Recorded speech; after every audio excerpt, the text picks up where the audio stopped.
ఇవాళ దేవరూపల మండలం సంస్థాగత నిర్మాణ సంబంధించినటువంటి సమావేశం ఏర్పాటు చేయడం జరిగింది. ఆ సమావేశంలో ఆ వేదికను అలంకరించినటువంటి నాయకులు ఎవరు కూడా ఇవాళ పాలకుర్తి ఎమ్మెల్యేగా గెలిచినటువంటి యశస్విని రెడ్డి కోసం కానీ ఝాన్సీ రెడ్డి కోసం కానీ పైసా పని చేయని వాళ్ళందరూ కూడా ఇవాళ ఆ వేదిక మీద ఉన్నారు. అయితే ఆ ఎమ్మెల్యే గెలుపు కోసం ఝాన్సీ రెడ్డి కోసం కాంగ్రెస్ పార్టీ కోసం వాళ్ళ కుటుంబాలను వదిలిపెట్టుకొని డబ్బులు ఖర్చు పెట్టుకొని కేసులు వేసుకొని అనేక కష్టాలు అనేక ఇబ్బందులు పడ్డటువంటి మాలాంటి వాళ్ళందరము కనీసం మా అందరికీ కనీసం ఇన్విటేషన్ కూడా లేదు, ఆహ్వానం కూడా లేదు. అయినప్పటికీ ఇక్కడ ఉన్నటువంటి పరిస్థితుల గురించి పార్టీలో నెలకొన్నటువంటి సమస్యల గురించి వాళ్లకు అద్దంకి నాయకుడు వస్తున్నాడంటే ఆయనకు విన్నవించుకుందాం అనేటువంటి ఉద్దేశంతో మేమందరం అక్కడికి వెళ్ళడం జరిగింది.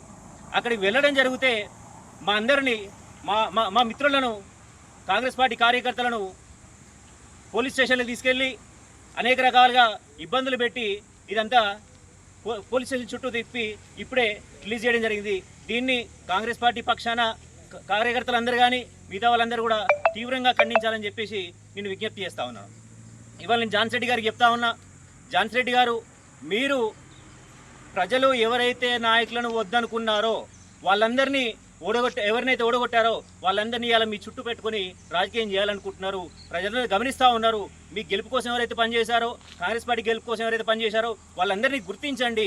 వాళ్ళందరినీ గుర్తించి ఇలా కాంగ్రెస్ పార్టీ అధికారంలోకి వచ్చిన తర్వాత కూడా కార్యకర్తలు అనేక బాధలు పడతా ఉన్నారు, చాలా ఇబ్బందులు పడతా ఉన్నారు. పార్టీ అధికారంలోకి వచ్చిన తర్వాత కూడా మాకు కనీసం గుర్తింపు కూడా దక్కట్లేదని చెప్పేసి చాలా ఇబ్బందులు పడతా ఉన్నారు. దానికి తోడు మీ చుట్టూ అవకాశవాదులు మోపయ్యారు. ఇతర పార్టీల నుంచి వచ్చినటువంటి వాళ్ళు లేకపోతే అసమర్థులందరూ కూడా మోపై వాళ్ళ పార్టీని ప్రభుత్వాన్ని తీవ్రంగా పార్టీ బదనాం చేసేటువంటి కార్యక్రమాలు చేస్తున్నారు. ఇవాళ కాంగ్రెస్ పార్టీ రేవంత్ రెడ్డి గారి నాయకత్వంలో అనేక ప్రజా సంక్షేమ కార్యక్రమాలు చేస్తున్నప్పటికీ కూడా ఈ దద్దమ్మలు, ఈ అవకాశవాదులు వీళ్ళందరూ కూడా కనీసం ఆ కార్యక్రమాలను ప్రజల్లోకి తీసుకుపోయేటువంటి పని కూడా చేయట్లేదు. దాని ద్వారా ఇవాళ పార్టీ అనేక రకాల ఒకవైపు పార్టీ బదనాం అవుతున్నది, మరోవైపు ప్రభుత్వం కూడా ఇవాళ ప్రభుత్వం పైన కూడా ప్రజల్లో వ్యతిరేకత వస్తూ ఉన్నది. ఈ విషయాలన్నీ కూడా మేము అద్దంకి దయాకర్ని కలిసి చెప్దామనుకున్నాం. దాంతోపాటుగా నిన్న ఇవాళ జరుగుతున్నటువంటి ఈ మండల పార్టీ అధ్యక్షుల ఎన్నిక గురించి కూడా మేము మాట్లాడదామనుకుంటున్నాము. దాంట్లో పార్టీ క్లియర్గా గైడ్లైన్స్ ఇచ్చింది.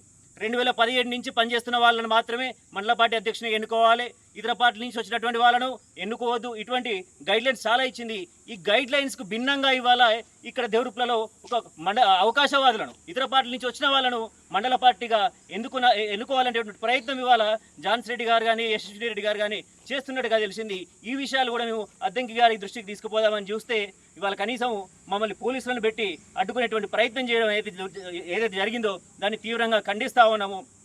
ఇప్పటికైనా కూడా మేము విజ్ఞప్తి చేసేదంటే ఝాన్సీ రెడ్డి గారు కానీ ఎమ్మెల్యే గారు కానీ, మీరు ఇప్పటికైనా మీ పద్ధతులు మార్చుకోకపోతే రేపు పొద్దున జరగబోయేటువంటి స్థానిక సంస్థల ఎలక్షన్లలో సర్పంచులు కానీ ఎంపీటీసీలు కానీ గెలిచేటువంటి అవకాశమే లేదు. మీరు వెంటనే మీ పద్ధతులు మార్చుకోండి. మేము కోరుకునేటువంటిది కూడా ఏం లేదు. పార్టీ కోసం పనిచేసేటువంటి కార్యకర్తలను గుర్తించాలని మాత్రమే మేము అడుగుతా ఉన్నాము.